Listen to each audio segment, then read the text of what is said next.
Okay, well, it's getting ready to storm out there. So me and Kelly over here are going to take our chances. And we can go Indain Creek and see what happens. But it is going to be a nasty storm, right? Pretty intense, but short-lived, I think. We just got to get through it. It's already clear on the other side. We hope. We hope. There we go. There's some rain. We want to go camping or an adventure. We go no matter what the weather is, even if it snows. Hello, I'm Steve, and this is my wife Kelly, and we're at Indain Creek right now camping. So how do you like it so far? Oh, it's great. It feels like home. Yeah, it does. It really feels like home, and there's a reason for that. Because we are home, and we'll tell you why. We had a very bad experience last night. Very bad. So, and when we got there, I'll let Kelly tell you about it. Well, we drove through some rain, not too bad, but we got there and it was not clear on the other side. More rain had moved in. We had to set up in the rain. We were soaked, dripping wet. The site was not the best site we've been on. It was narrow, it was crooked, it was buckled pavement. It was just really rough. And of course we're trying to set up in the rain. In a dark rain. In the dark, yeah. So we'll tell you more about it in a second. We're going to walk inside the house. Anyways, it became kind of a nightmare because Kelly was inside the camper when I was just stabilizing it. And you know, you snug fit everything. And as I was snugging everything up on the stabilizer jacks, the camper fell off. One of the jacks buckled. And no, it wasn't extended out too far. And no, we weren't being unsafe. It was just, I guess, a freak thing. But yeah. It was very scary. I was inside, and all of a sudden the whole camper just moved. It just just fell down. And my first thought was Steve was still under the camper. Yeah. And my thought was the camper was going to roll or something like that. Yeah. We used cedar blocks, everything else. But what it was is just, we've heard a lot of stuff about this happening on forums and everything, and we were one of the few that it happened to. I'm not going to say a few, there's a bunch of them that happened to. And we read up on it, and we realized that we weren't at fault. It just, things like this happen once in a while. So it's a scary thing. So what we're doing is we're going to upgrade our stabilizer bars, and I'll show you how hard it is right here. And whatever you do, when you go out there camping, make sure you take something to put under your tires in case, some blocks or you know, things that you can put your jacks on. You want it as stable as possible. And we were doing that, but something still happened. But it's still better to be safe than sorry. So I want to show you the difference between what we were using on the trailer to our upgrade. Yes, the factory ones are rated 2,500 pounds. Mm-hmm. And we are now going to put 7,500 pound jacks on each corner. Yes.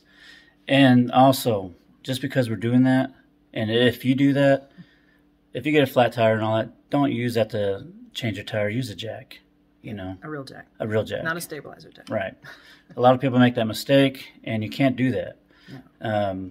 They're not meant to hold the weight of the trailer. No. And that is not what we were doing, and that's not why it folded. No. We think it was just a structural It was definitely flawed. It was flawed or something. It was a freak accident, but hey, in a way, it's kind of a blessing because it could happen when we were like miles and miles away. We were only like an hour and a half or something like that. Mm-hmm. We packed back up. He was able to get them cranked back up to drive safely, and right back home we came. So in the rain again, both ways. It was great. We're going to show you the upgrade. I hope you enjoy this video, and then hopefully it teaches you something. So here we are. Here's the damaged one. This is the one that kind of scared us and kind of started a chain reaction. As you can see, the other one is not that bad. I'm going to say there's two very bad ones and two decent ones. But we're going to go ahead and replace them all anyways to be safe. Better safe than sorry. And this is the one that caused the second worst damage because it's the two back ones. Yeah, we use blocks, as you can see, and it still happened no matter what. So now right here, you can either take out the 4 screws off the frame, or you can undo this first. I went ahead and undid this first because I wanted to see how bad the damage was and to see what the clamps look like. And as you can see, here's the damage. So, freak accident, no biggie. Everybody got out of there safe. Everything's good. And as you can see, it's 2,500 pounds. So we went to Crabtree and we found these. 7,500 pounds. That's each. And here's the difference. Right here, look at how thin this is. That's a lot thinner than the other one. And also, if you look down here, look how thin this is down here. So let's go over here. Look at this. You see how that looks right there. Now look at our upgrades. Our upgrades are going to be a lot better. As you can see, that's thicker. And go down this way. You see, that's thicker too. And then look at this. That's a lot thicker. Better made. A lot better. So anyways, easy lift. I like it. And right now I'm going to eat real quick, then I'll get right back out there. We plan to have burgers camping. They're all ready to go, so we're having burgers anyway. Look at that. Delicious. Just like camping.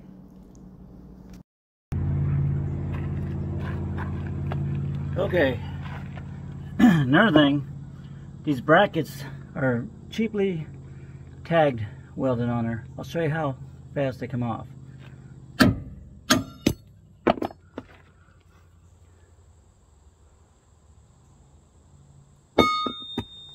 Good thing we're upgrading. Along with this upgrade, look at the difference. This is for the new kit. This is what just came off. So these brackets just came off too. So it's gonna be a good improvement.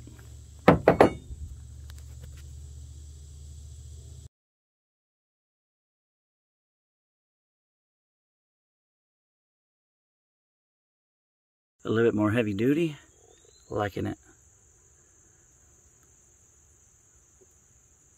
Okay, the new upgrade went pretty easy. The old ones, I took the screws off the top, off the frame, had a little tack weld, took a sledgehammer, gave it like 2-3 whacks, things fell right off. The new ones, I held them up there, and the 2 further holes, one on this side, one on that side, I drilled out wider, put it up there, installed it, and then I did the other 2 holes. So since it was being held, it was easier to widen up the other 2. It took maybe 30-40 minutes to install all 4 of them, and you can tell the difference. It's very good, very good, and a lot better now too. So we feel a lot safer, and can't wait to get back into camping. Thank you for watching, and subscribe to see more videos. I hope everybody has a great day.